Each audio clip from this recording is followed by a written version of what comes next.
Every single woman in this world needs a piece of cloth, which is now called a sanitary pad. A very taboo subject.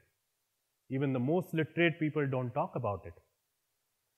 But have you ever thought that if you do not have enough to cover yourself, from where and how you bring that piece of cloth?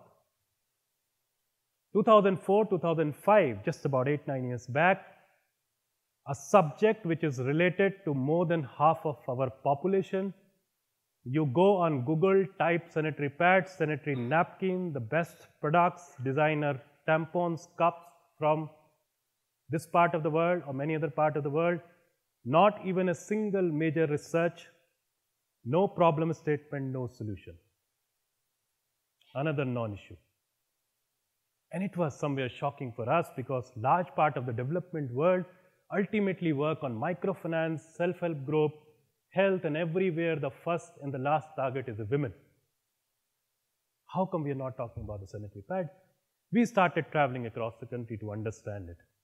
And then we found that whatever we found, it's not only limited to India, but to a large part of Asia and also a large part of Africa and many other countries. Some of the findings. They use the dirtiest piece of cloth because for them it's a synonym of dirt, if at all a piece of cloth is available. They wash it, they cannot dry it in sunlight because of obvious reason, the kind of cluster people live. Also, washing is a major issue, because if you see the work on water across the developing countries, everywhere we are trying to put public taps. Public taps in the name of public convenience are always put up at a public place. And in public place, you don't have privacy. So if you do not have privacy to take a bath, how do you wash that piece of cloth? So with dirt, with moisture, you wear it again. Then we found that if you have 2 to 3 women in the family, their cycles are different, they're sharing the same piece of cloth.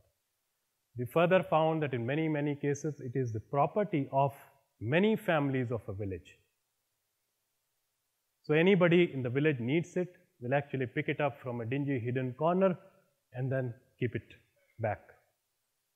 We found that millions of women across these many countries are actually using things like sand, ash, jute, gunny bags, rugs, rags, newspapers, dry grass, rice husk, to plastic sheet, to the used sanitary pads. Anything which can stop, which can absorb, is used as a sanitary pad. We have cases where a lady used a piece of blouse, typical Indian wear, which had a hook, she died of tetanus. We found a case where a centipede entered and the lady died. And now we are finding that the largest number of uterus removal is actually happening because of this particular need.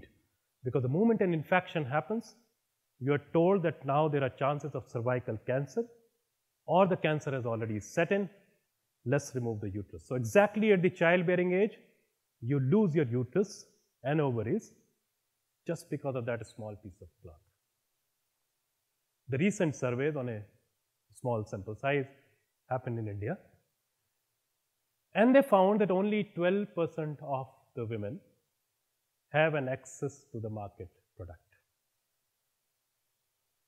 Now you can understand the size of the problem, and I am talking about India, which is comparatively in a much, much better phase of development. There are so many countries, so many nations where all of us go as development worker or researcher or thinker or activist, but ignore the very, very basic core issues.